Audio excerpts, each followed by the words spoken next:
happy to have you all here in person and online. I'd like to give you some announcements of what's coming up next week. We're doing The Joy of Christmas. But that will be presented by Victoria, who is on our Connect team.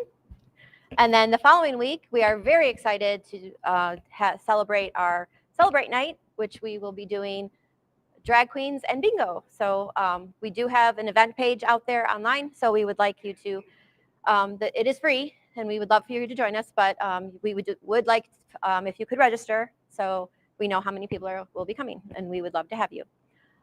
Tonight's topic is from our reform team, and we will be presenting what has been happening over the past decades in Israel and Palestine. But since October 7th, there's been a lot going on that I think it's important that we all need to learn about.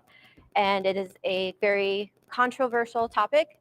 So we will like to have Jason come over and lead us in prayer before we begin. Forgot about the bright lights. Dear Lord, thank you for this opportunity to talk through a difficult subject. Help us to keep our minds and hearts and eyes open to the possibility of different viewpoints, and to understand that there are always different ways of looking at something. You are the God of all of us, not only one particular group of people, but everybody on earth. And it's kind of hard to understand how this type of conflict is able to happen, and how different people can see it so much as supposedly your people in one side and other people on another side. It's not that simple, Lord. We ask that you watch over people in the region so that they can be safe and that humanitarian aid can get in where it needs to be. In Jesus' name we pray. Amen. Amen. Back to you. Thank you, Jason. So tonight, like I said, we're talking about the history of Palestine and Israel. So as you can see, you can't read any of the little details, but we'll get into all those. But basically, the history is the area originally belonged to the Ottoman Empire. We'll get all into that in Palestine. And that is where the conflict really starts, because there is a lot of disagreement about that it was even called Palestine. Today, actually, this only goes to 2012, but this is basically how much it has shrunk over the years, with how much the Palestinian people have control of the land, and that's very loosely said as control, which we will get into. And then just for sort of context, which it doesn't really even have 67 in here, but there's a lot of controversy about what Hamas wants as far as why they're attacking, which we will also talk about. But per their current manifesto, this is basically where they want to go back to, just for context purposes. They're not trying to go back to here. They're just trying to go back to 1967. So let's get into next. All right, so just background.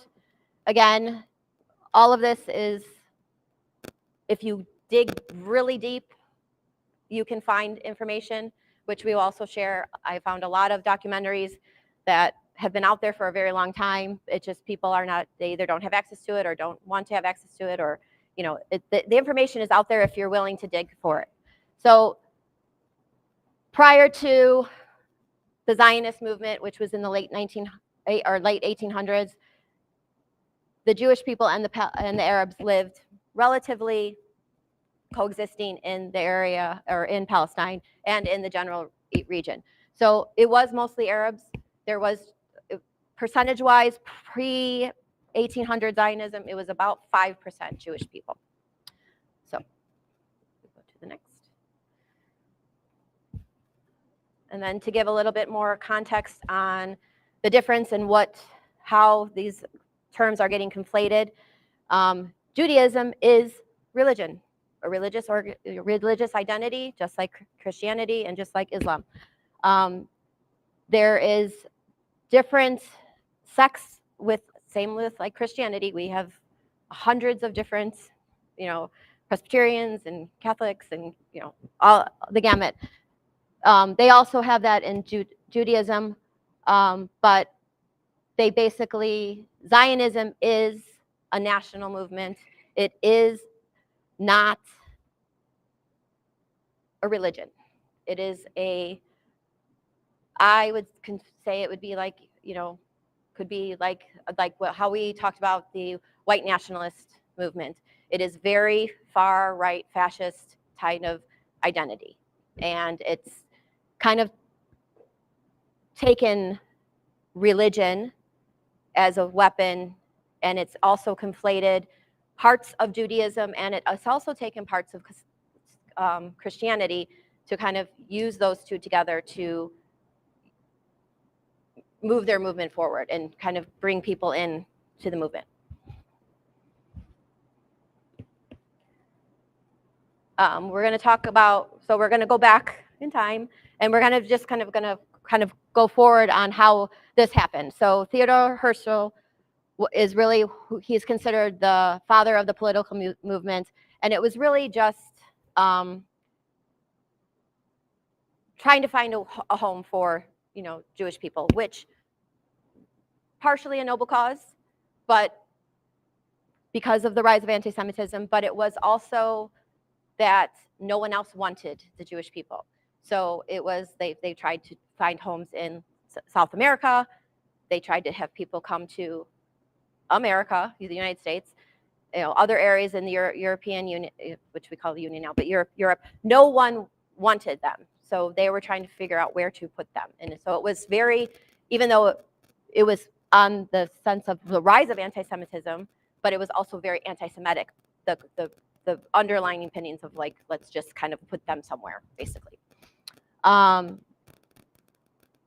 then we'll get into it, like, again, like, there's a lot of things that happened that a lot of different, we had there was the French and the British and the United States were kind of all on the same side. And then there's other people, like the Ottoman Empire, there's a lot of backstabbing and like, agreements that were going on, and like they were telling some people one thing and other people another thing. So there's just a lot of things going on that we'll kind of get into. And then 1948 was really where it all changed, because we'll get into that, but Britain kind of threw up their hands and said, I'm done. I don't want to deal with this anymore.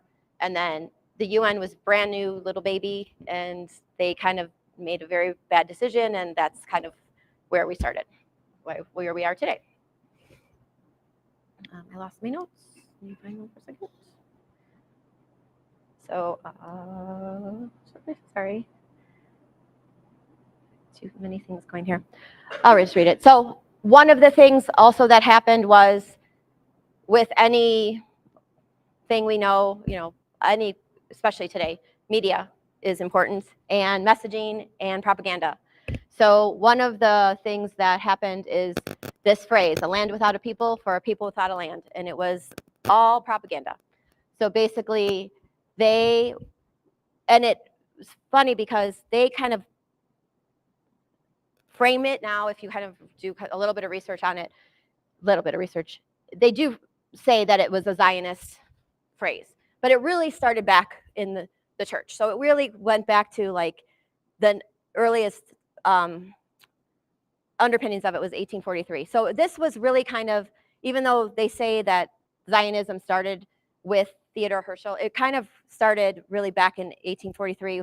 And along the way, certain people, for the same reasons, all anti-Semitic reasons, was trying to push this reason to get people into a land, and Palestine, for some reason, still not sure why, I haven't really found the real reason why Palestine was chosen, was to get us to that point.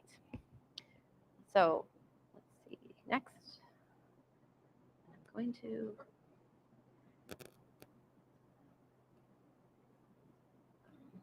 okay, we can, all right, so then this is where this misleading slogan was also part of the dehumanization process. So to get people to, basically, if you like go back to the Trail of Tears, any kind of thing in history where a group of people want to do something to another group of people, you kind of have to dehumanize them in order to gain acceptance for that.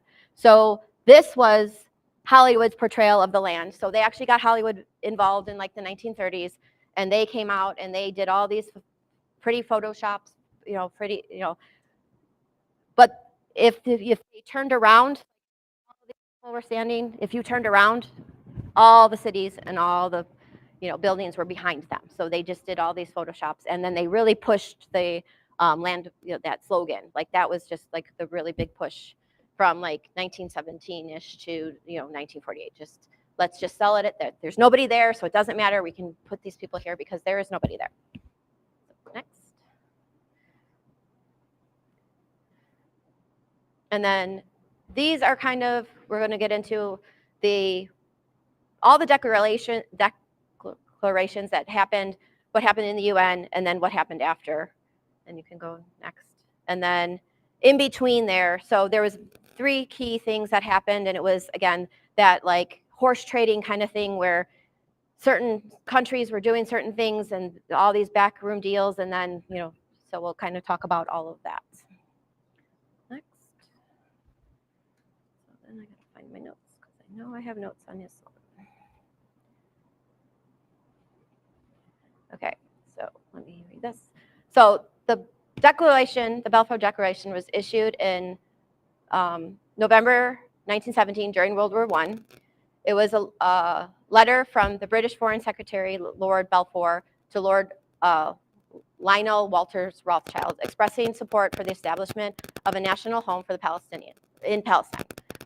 The declaration aimed to gain Jewish support against the Ottoman Empire, and it reflected strategic considerations such as influence from Russia and involving the U.S. in the war. However, the ambiguous language lacked details on non-Jewish rights, so that was part, like, which led to the controversy. So we're like, oh yeah, and again, it was part of, because most people didn't know there were people there, because they were really pushing that. They're like, we're not even going to talk about the Arabs that live there. They're just going to say, we're going to put these people here, but we're going to not even talk about.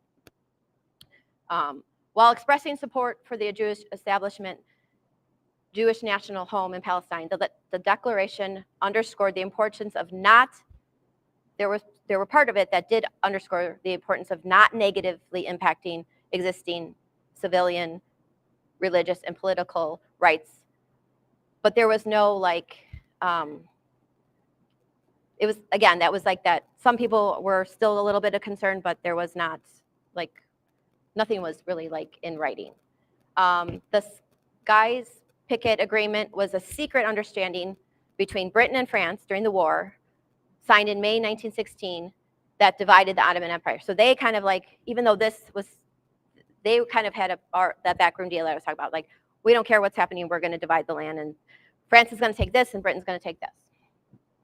And then at the time, the United States had a significant Jewish population, and the British policymakers believed that influencing Jewish leaders in America could sway the public opinion to potentially lobby for America's involvement to get on the side of the Allies, because we did not, the United States was not interested in any of World War I, and so we were completely out of it for a while.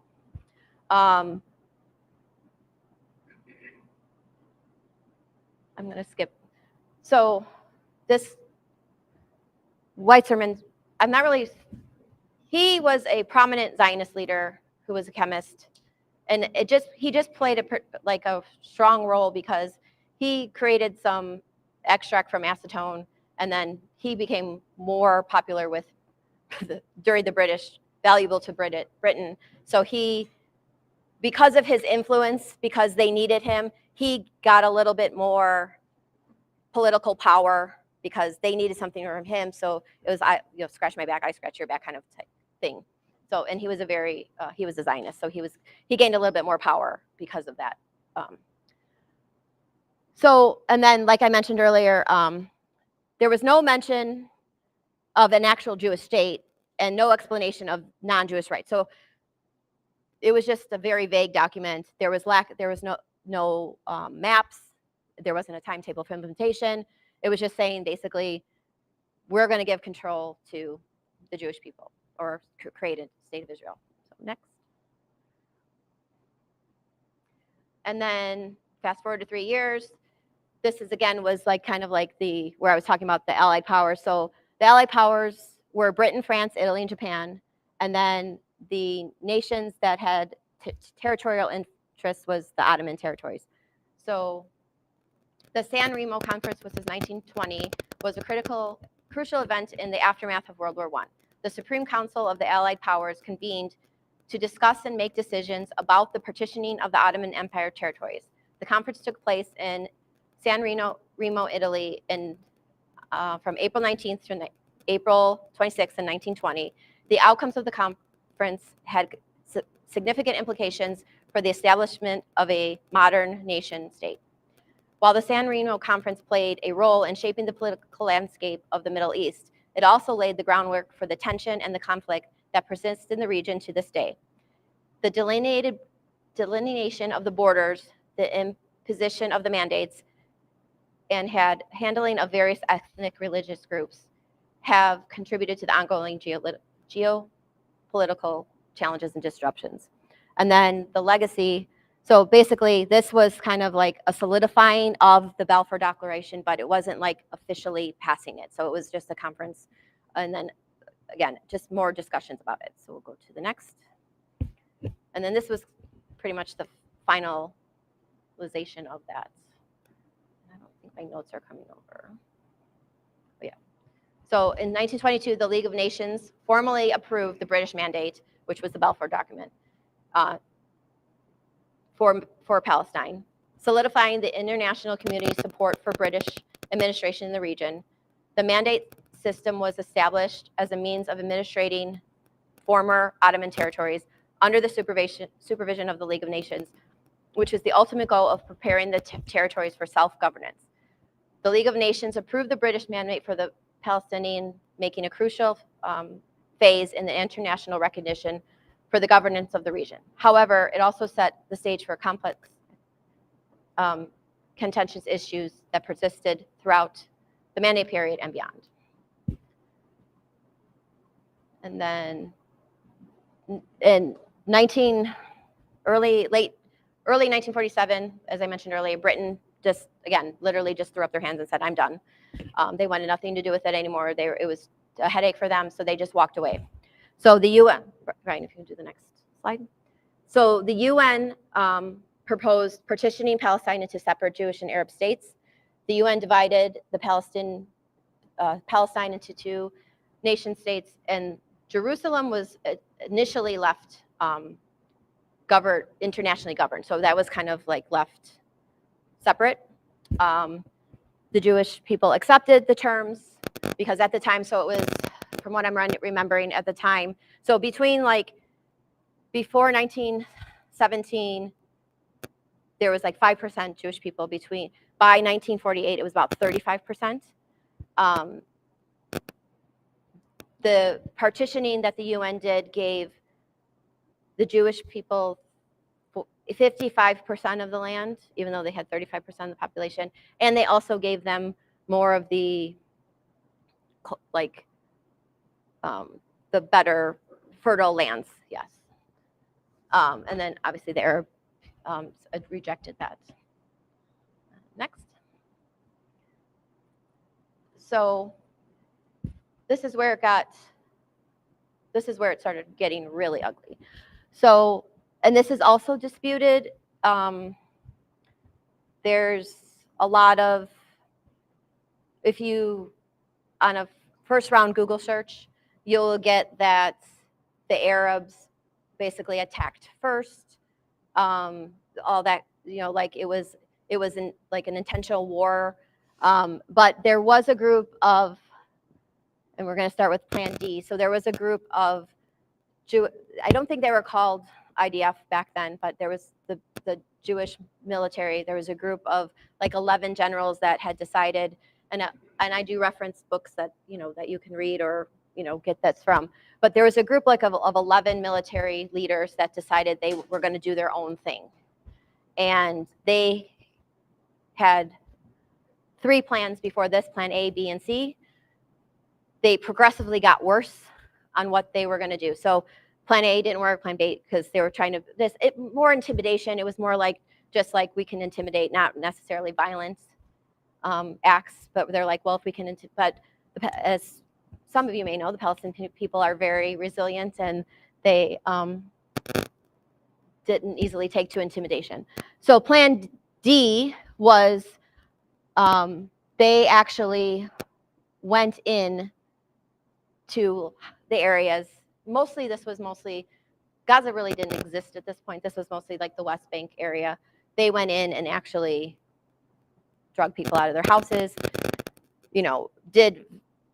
and it was still intimidation, but it was more violent intimidation. So they thought, well, maybe we can just cause havoc and people will leave. And a lot of people did. They tore down their houses, they stole from them, they murdered them, they did a lot of different things. And a lot of actually people did leave thinking they could come back one day. And that was the great, what the Palestinian people call the Nakba, where about 800,000 people ended up leaving and going to either where they're now in Jordan, Egypt, and mostly Gaza. So that area is where a lot of the people had ended up. So basically the displacement of Arabs. And then this also did cause the war. This is kind of what triggered this particular Arab, what they call the Arab-Israel War in 1948. And then the United Nations came in and kind of quelled things, and it was quiet a little bit. But so after this 1948 Arab-Israel War, the land went from 55-45 to 80-20.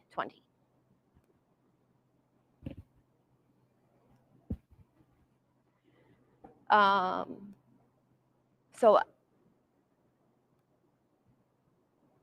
after that, so Jordan ended up occupying the West Bank and East Jerusalem, and then that lasted until 1967, which was the Six-Day War, which we'll talk about. And then the Six-Day War was with Egypt, Syria, Jordan. It ended with the West Bank going occupied West Bank, and then at some point, I can't remember exactly where, Jerusalem ended up kind of being like still the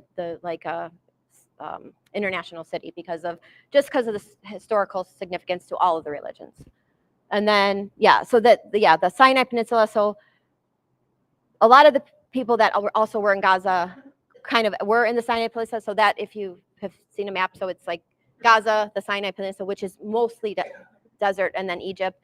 Egypt wanted that back, so eventually there was a deal made where Egypt, at the Camp David Accords, where Egypt got the Sinai Peninsula back. Next. And then this is, so Intifada, and the Accords. So want to clarify, there's a few myths and talking points that we're going to talk about along the way.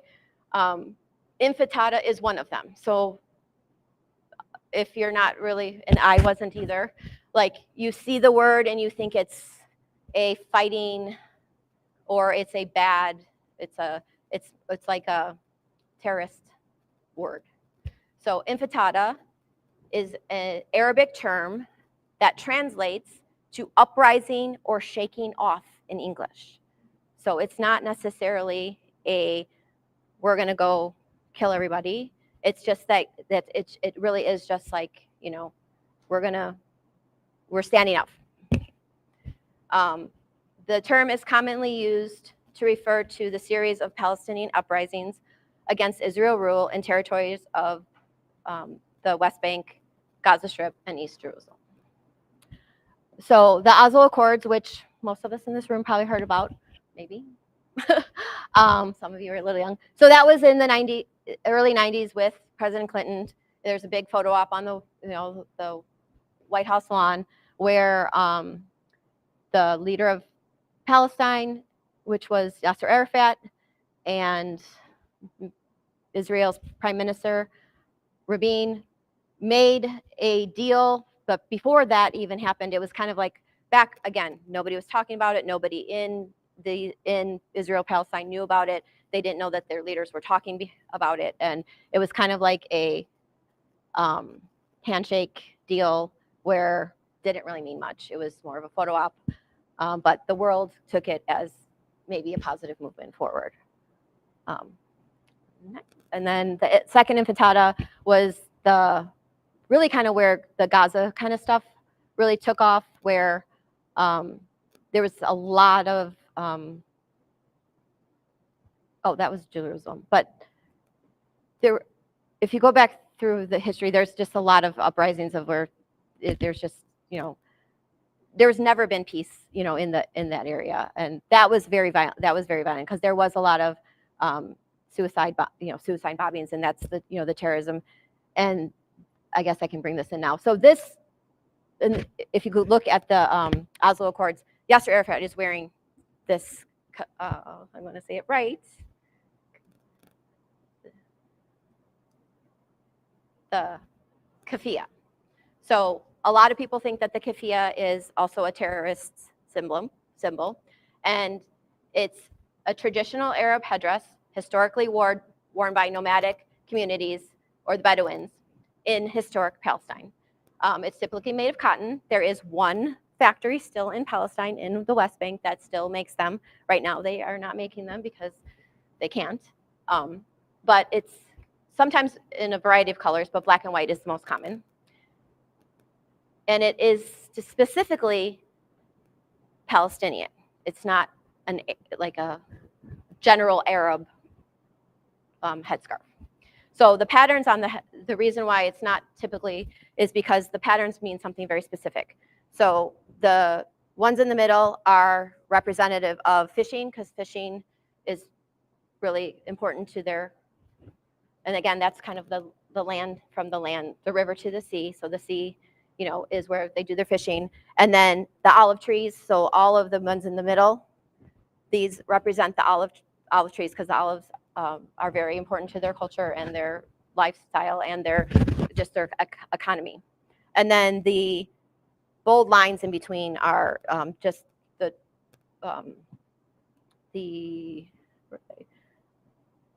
trade routes that go through Palestine. So that's what it's just symbolic of their culture and their traditions and their economy and their people. So not a terrorist symbol.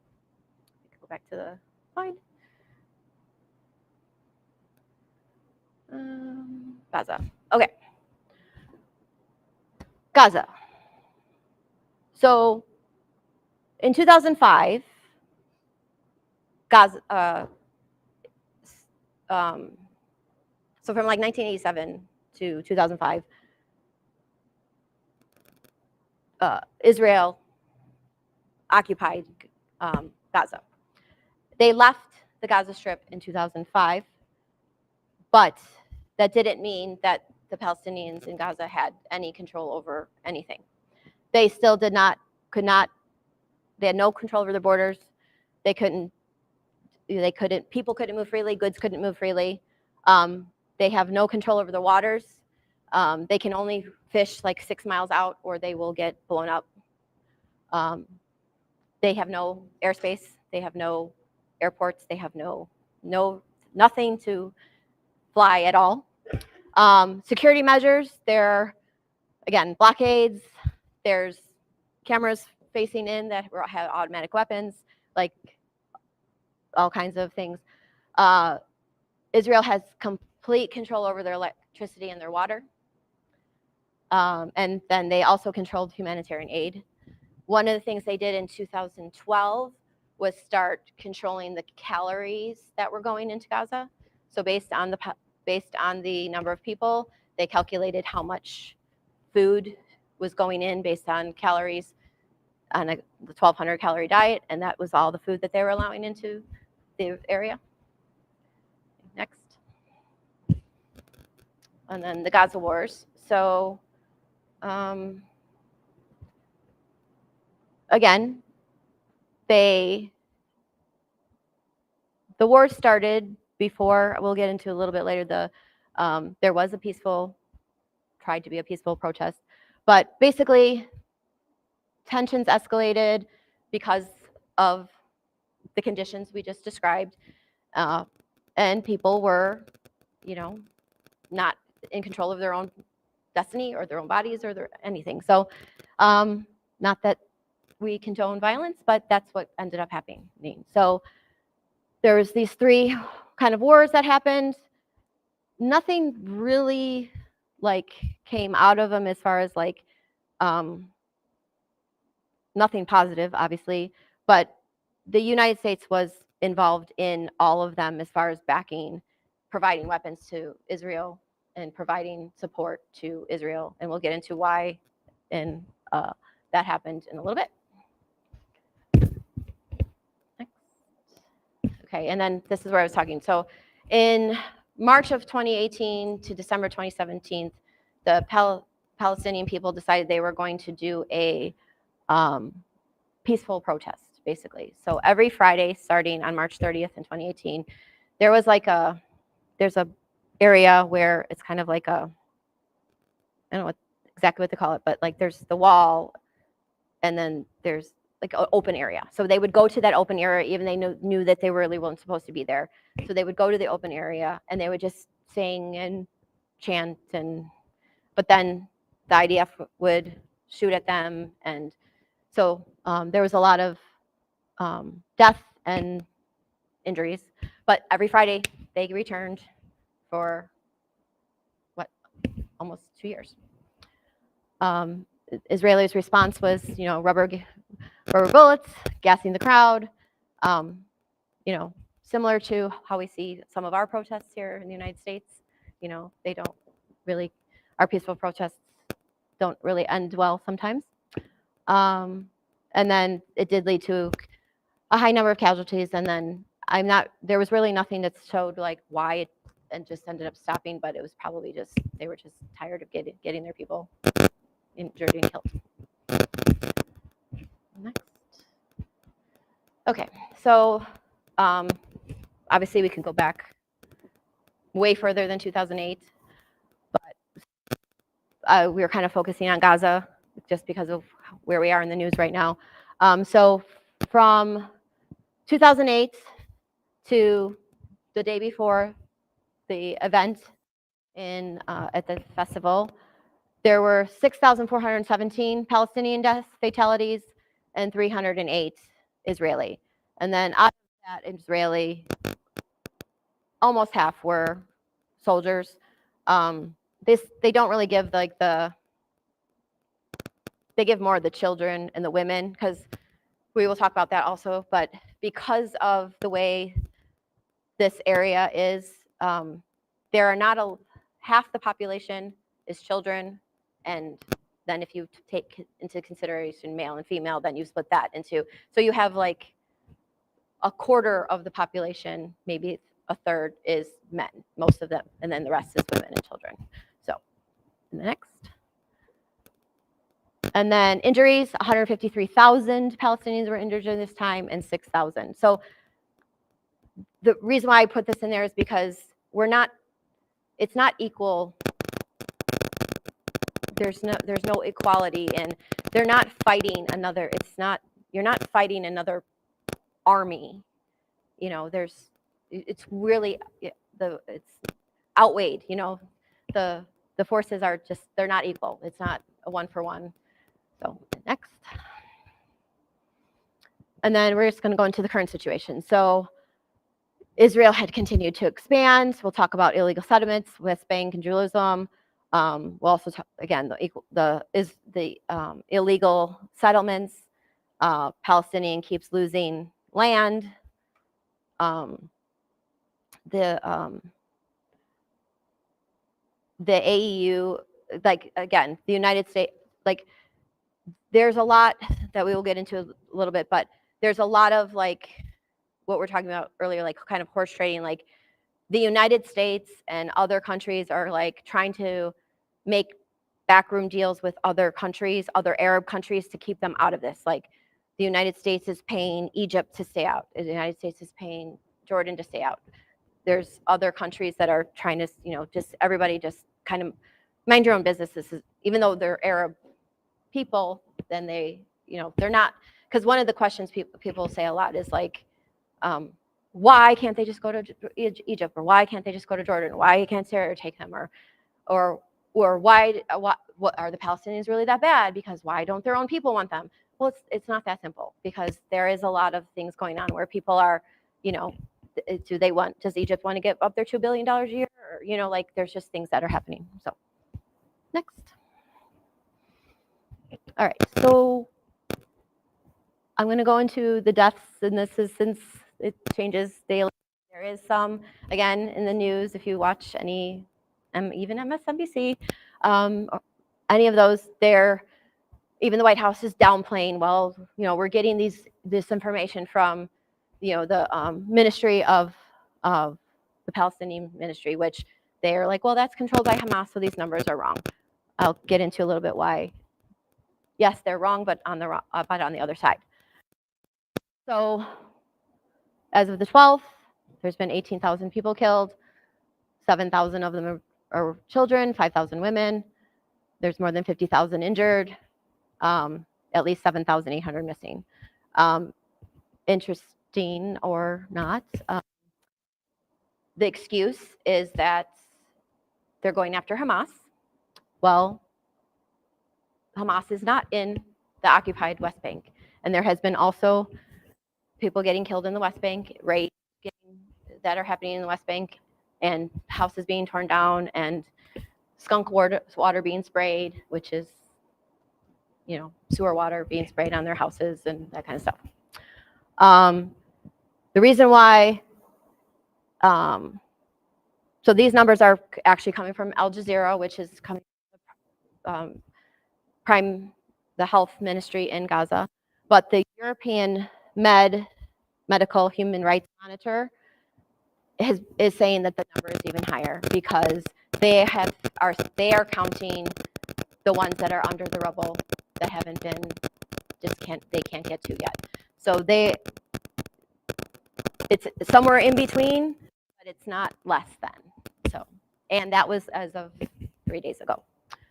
On the side, which again is important, the number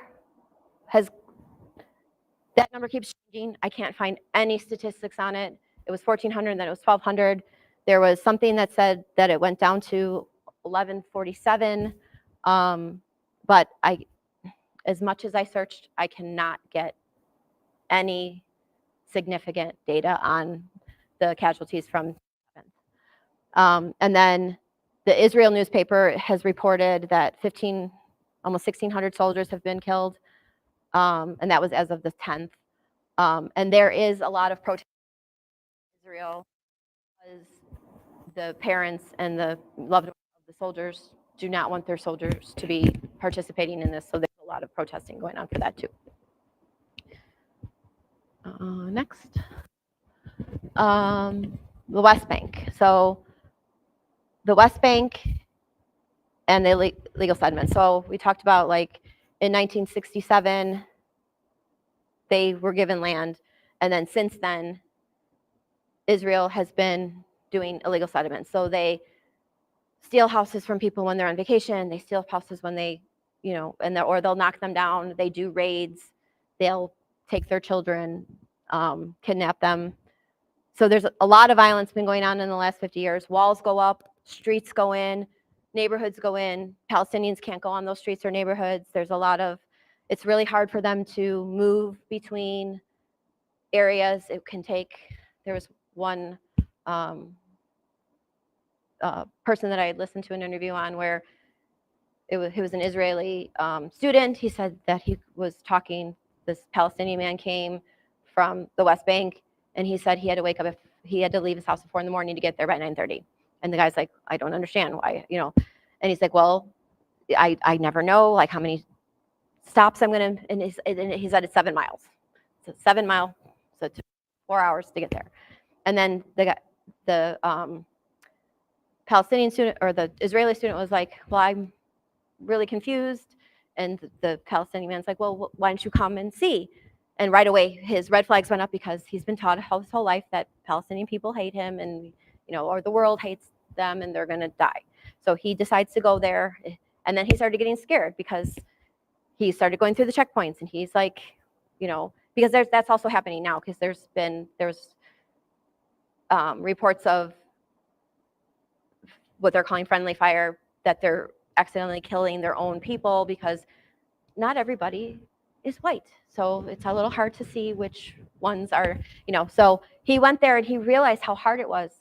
Oh, that was the reason why. He's like, well, why can't you just tell me right now? And he's like, because it was 10:30 in the morning. He's like, well, I have to be back on the other side of the border by 6 p.m. And he's like, it's 10:30. He's like, I cannot risk it, because if I am 1 minute late, even if it's because of a checkpoint, I will lose my privileges and I will never be able to come back and teach. So, okay, next slide. And then this is a little bit about myths and talking points that you'll hear in the media. So Hamas was founded in 1987 during the first Intifada, but it didn't gain any real power until after Israel left Gaza in 2005. Netanyahu actually helped Hamas out the Palestinian Authority in 2006 elections due to the strengthening coalition between the West Bank and Gaza by the Palestinian Authority. So during that time, they were gaining political traction, and they were talking too much between each of the side, West Bank and Gaza. And Netanyahu did not like that, because he's like, they're getting too much power, so I'm going to throw in this. I'm going to bring. So Hamas was more, what did we say it was, Syrian, I think? Yes. So they were not really in this fight, but he brought them in to basically disrupt that. So another talking point is Hamas runs Gaza. So the last election in Gaza took place in 2006. The population at the time was 1.2 million people. Of that, 828,000 approximately were of voting age. That's just rough math. Hamas won by 44.5%. If everyone in Gaza voted, that means only 368,000 people voted for Hamas. And the current population is 2.2 million. Today, there are 1 million children that were not even born. So basically, like, out of the 2.2 million, only 368,000 of those, if they're all still alive today, voted. And there has not been an election since then. Israel has the right to defend itself. Apartheid, occupation, assassination of journalists, suppression of human rights, incarceration without charge is not self-defense. The Palestinians in Gaza are not on an even playing field with the state of Israel. Hamas is using human shields. This is an effective mechanism to deprive Palestinians of their humanity by blaming Palestinians' deaths on Palestinians. While the resistant movement fights within a small area of the Gaza Strip, they do not use Palestinian civilians as cover. To date, the international investigations have concluded that there's no evidence to substantiate these longstanding claims. So if you go on Amnesty and all the major groups that we know of, Amnesty International, Save the Children, all those major players have been in these areas, the UN, there is investigations being done. There have been charges made. Nothing is standing, because the United States and Britain and France are all, although both Britain and France did not vote against that last resolution, which we'll talk about, but interestingly enough, because we are the biggest superpower on the playing field, nothing happens.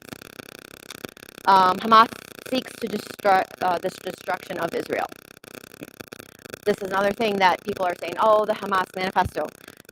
So in 2017, a revised Hamas manifesto is what they're calling it, included 3 departures from the 1988 charter. First, Hamas accepted the establishment of a Palestinian state separate from Israel, although only provisionally. I may have notes on that. And then, second, it attempts to distinguish between Jews or Judaism and the modern Zionists. So they're really talking about they wanted to make a distinction that we are not talking about the people of Israel. We are specifically talking about the state of Israel and the leaders of Israel and what they're doing to the people of Palestine.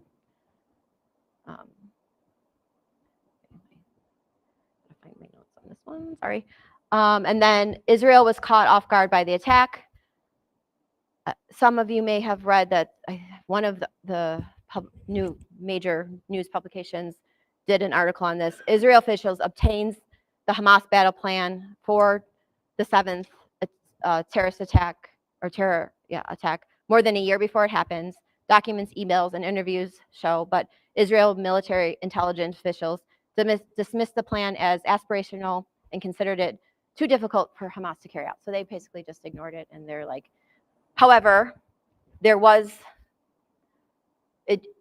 Egypt did warn them like 3 to 5 days before, saying that it was going to happen. And because of the significance of the date, it was pretty much, if anybody really thought about it for more than a second, they would have realized that it was a very historical, like a important date. And, you know, so next. Hostages. So according to 2 days ago or ish, they still have approximately 145 hostages in captivity, which include about 100 Israeli civilians. There was just a interview with one of the hostages that was released. I'm not even going to try to butcher the name that I'm like, I don't know. She spent 17 days in captivity with, and her daughter, I don't know if you've seen, there was an interview right away that she did when she was returned that is the Israeli press kind of just cut it off. And then she was on a more national publication, news that did an interview with her, and she's really concerned because her husband is still in captivity. And she said that the conditions, even though Hamas was trying to keep them fed and with medical supplies, she said everybody had their own doctor and they were relatively taken care of. But she's like, the conditions have been deteriorating so much that she's really worried that they're just not just start dying of sickness at this point, or, you know, even if they're not getting bombed, you know. So, and then the reason for this, according to Hamas, or however you want to call the, Israel had, prior to this, October 7th, about 5,000 Palestinian prisoners. So they range from 12, mostly males, 12 to 30-ish, because they basically say that if you're male, you are a terrorist, or you are going to kill us one day, and that's kind of what their thought process is. And they do have this, they hold them without trial. So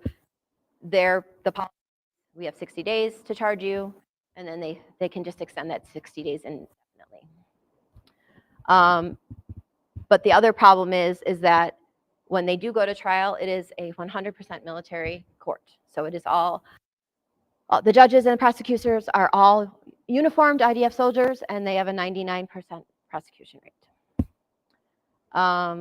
Since 1967, more than 8,000 Palestinians have been detained, and again, 40% of the so they do take women and children, but mostly males. And then there's just the history, again, if you go on Amnesty International, for more the male or the more the adult population, they have a lot more statistics on that. And then Save the Children have a lot of statistics on how children are treated in custody. So since the number has doubled now, so there's about 10,000 in prison at the moment. The Israel Lobby. So there's a really good book written by actually 2 Jewish authors, and they actually wrote it in 2006 and pretty much predicted this, but they didn't think it would happen until like 2030, 2035.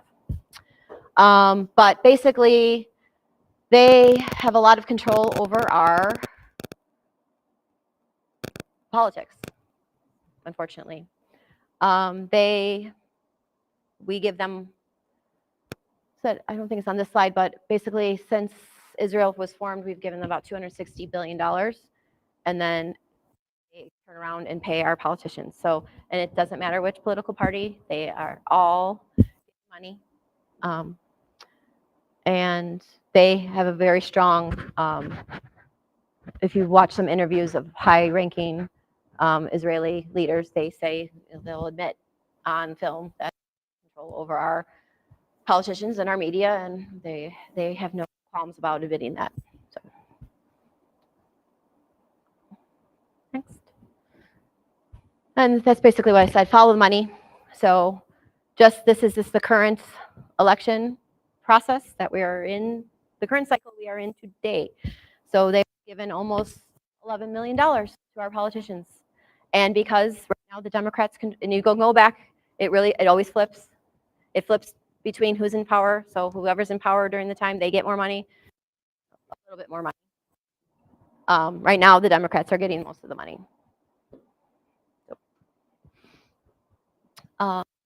What is Semitic? So that's the other thing that's been thrown around.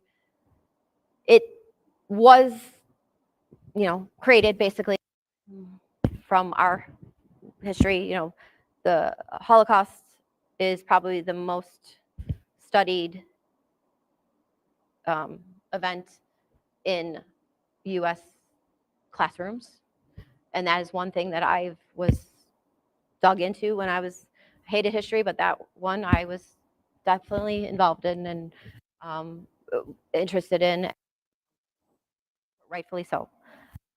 But being Semitic doesn't mean being Jewish. So Semitic is basically biblical, but also where you are from. So have bloodlines to the region.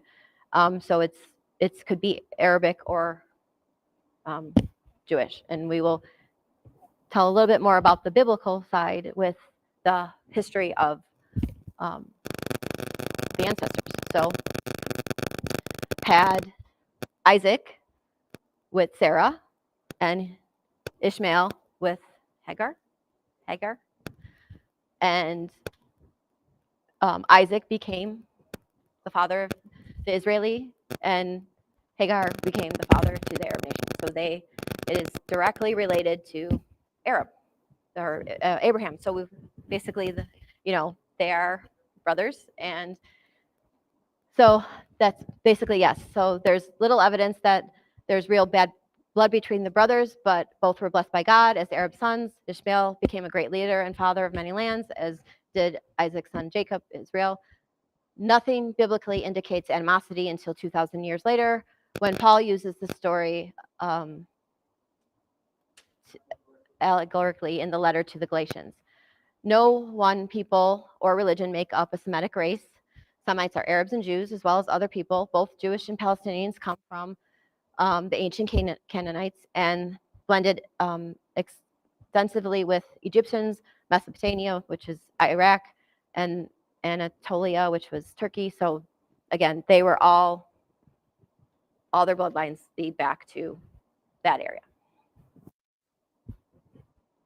And then again, there are, just as Christians have a bunch of different things, and there's discourse between the Jewish people.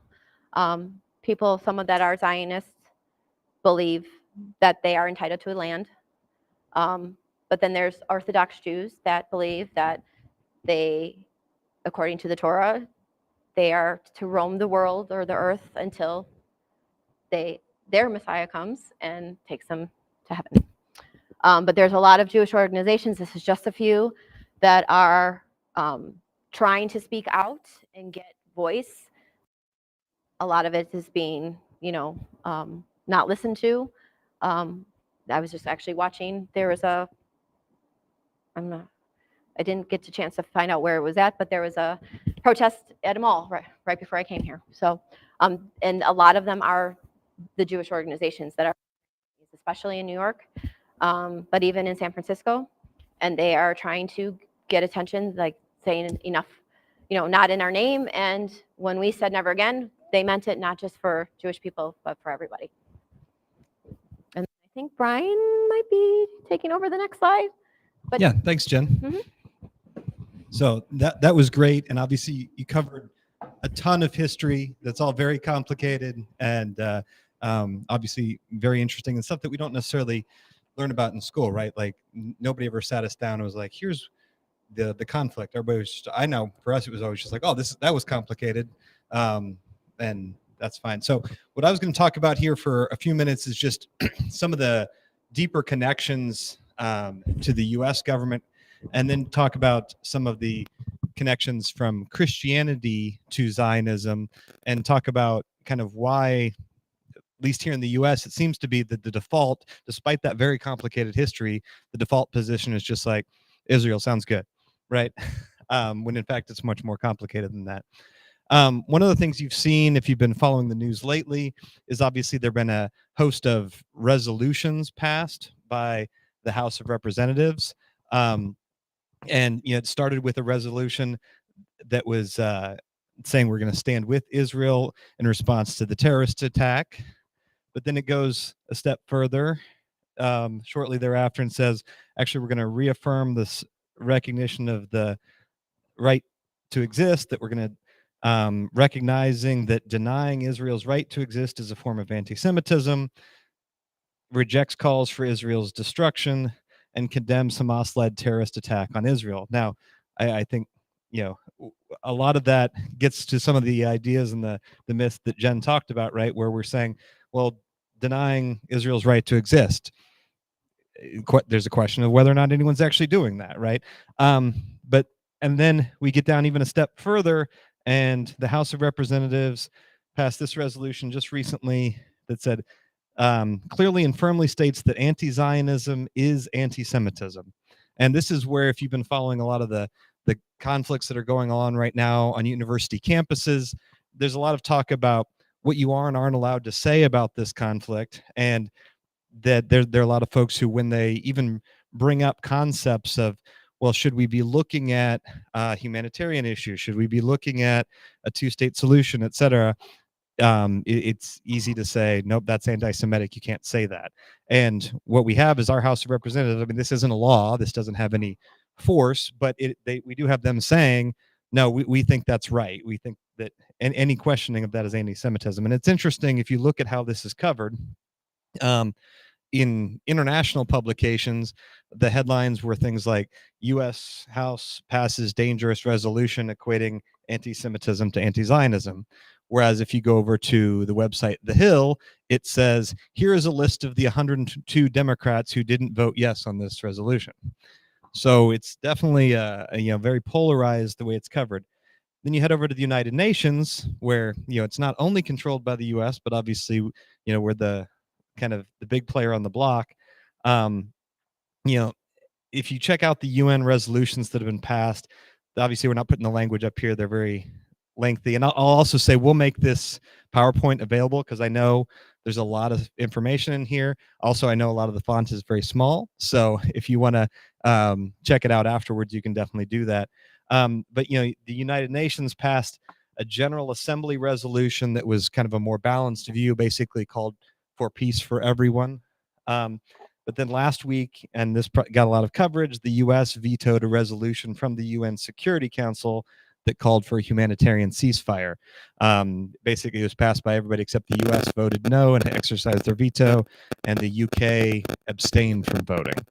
And then just on Tuesday, the General Assembly as a whole approved a resolution calling for a humanitarian ceasefire. Now, to be clear, all of these resolutions, they don't have any binding effect, right? They can't actually say, well, the UN said that you should have a ceasefire, so now there must be a ceasefire. Ultimately, really only Israel, and to a lesser degree, Hamas, can control whether that happens. But it's at least putting international pressure on those things. Can we hit the next slide there? One of the things that's interesting, as from the Reform Committee, we obviously have looked at and had sessions about lots of domestic issues with violence and policing and race and things like that over the years. And one of the things that's interesting is since 2004, there's actually been a program going on where on an annual basis, small groups of U.S. law enforcement are going to Israel and learning how to deal with things like extremist violence, mass casualty attacks, and community resilience, which on its face doesn't sound like a bad thing. But what the criticism has been, including from people within the Anti-Defamation League, is that it contributes to a lot of the militaristic sort of policing that we've seen in the United States. They're bringing some of these brutal protest suppression measures home. And so, that's an area of concern. And it's, again, an example of just being really tied together in how we operate. We go to the next slide. The other thing that we've seen that's interesting is, so the folks who are opposed to Israel have obviously tried lots of different ways to express that opposition. One of the things they did in the early 2000s was come up with this idea of boycott, divestment, and sanctions, or BDS movement, basically calling on other countries, businesses, things like that to boycott, divest, and sanction Israel, with limited success. But what a lot of U.S. states have done in response to that is they've passed what are called anti-BDS statutes and resolutions.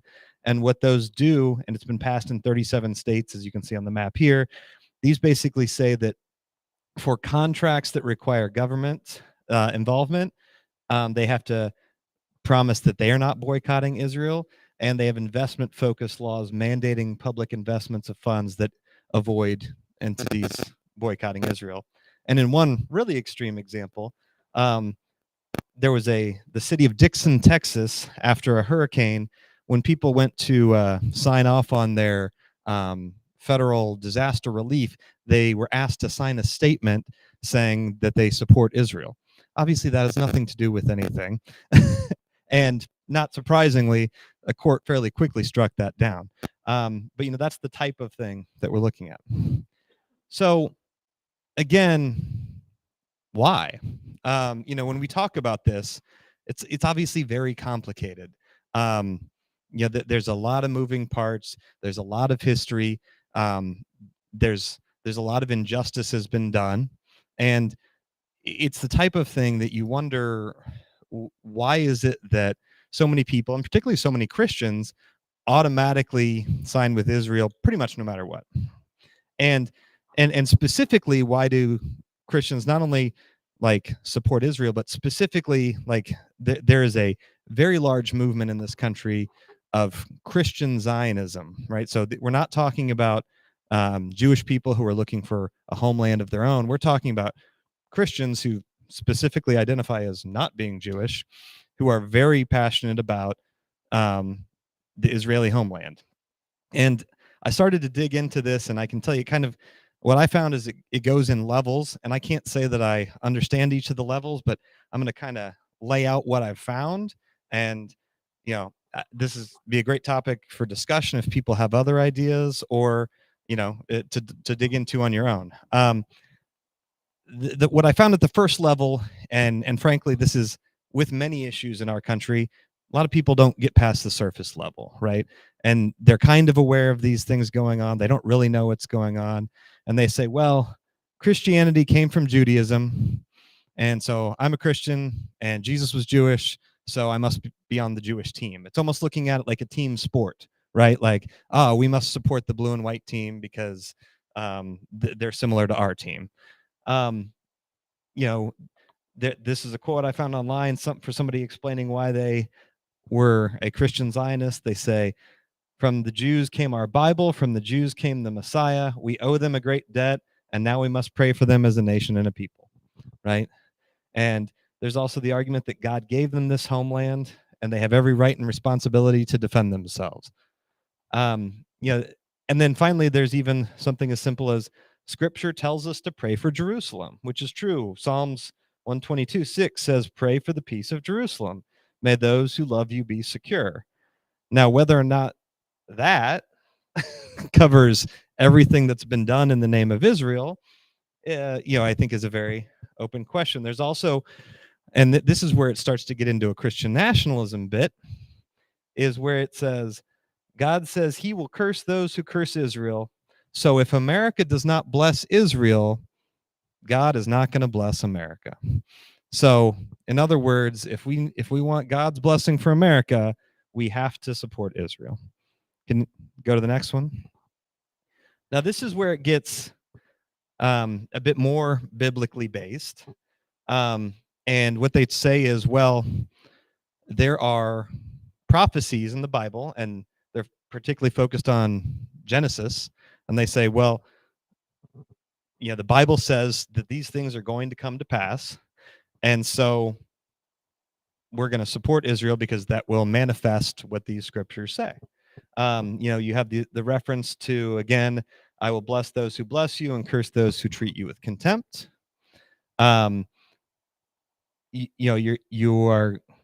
Your people are going to go into slavery, but I will punish the nation that enslaves them. And in the end, you will come away with great wealth. And then there's I will make you extremely fruitful. Your descendants will become many nations, and kings will be among them. And so these are some of the verses from Genesis that you see cited, and you say, well, these are the prophecies, and they have to come to pass. And they have to come to pass in this very specific way. And so, I believe that this is true. I believe that this is exactly, I believe that my interpretation of this is exactly how it's playing out in the world right now. And so, thus, I have to be Zionist. And then, if we can go to the last slide here, there's a deeper set then, and this is the one where, quite frankly, I've put examples in question marks because I have to say this is the first time I've ever read the entire book of Revelations. And there's a lot going on in there. And I don't claim to understand all of it. But when I looked at these, and these are all examples of scripture that I found for people said, this is why I'm a Zionist, because I went to these verses. And I didn't follow it. Now, that doesn't mean it's wrong, but I just wasn't there. So I'm going to tell you what I've been able to discern. And then, if there's others who have a greater understanding of any of this stuff, by all means. So basically, though, what all this boils down to is that, well, we have to have Israel. Israel has to come into power so that Jesus can come back in the way that it's laid out in the Bible. And so if we don't go through this first step, Jesus can't come back, and it's not going to play out like it's supposed to. Now, there's a couple different levels to this. One is just that and I kind of view them as kind of, at least to me, they kind of get darker as you go. The first one is fairly nice, right? It's like, well, Israel's full restoration will bring about unprecedented blessings for the world and usher in the last days. So even though it's not great now, ultimately what's happening there is going to bring about blessings, and then ultimately the last days. And so if you're excited about the last days, I guess that would be something you're up for, right? The second one is a little more complicated, and I know Leslie touched on this a bit a few weeks ago when we talked about the afterlife discussions. But this is where you get into dispensationalism and the concept that as you go through the Bible at different times, God interacts with people, and specifically the nation of Israel, in different ways over time. And under this view, what they're saying is that the way God is interacting with Israel now is a signal to us that the end times are near, and that the next division, which is the millennial kingdom, so that's where Jesus comes back and rules for 1,000 years, can't start until we've switched into the next period. So this is necessary. What's happening now is a necessity for them all, for this to come to pass. The third one is the one where I think it just gets really dark, but frankly, perhaps explains why there are, because this is one thing our team talked about, is it's interesting that there are some people who are fairly hateful toward Jewish people who also are Zionists, and it makes you think, why is that the case? This perhaps offers the explanation. is that these folks see Israel says something that must exist to be a stage for the end times. And in this line of thinking, what happens is that the Jews and the Muslims in the Middle East are essentially collateral damage, so that the war between good and evil can play out in Jerusalem in the final battle of Armageddon.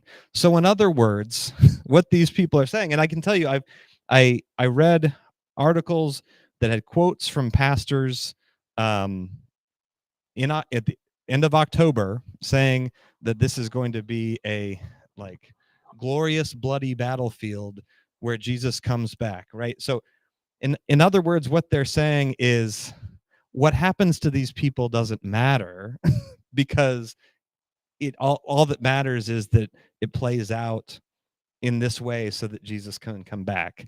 And I mean that's certainly a take.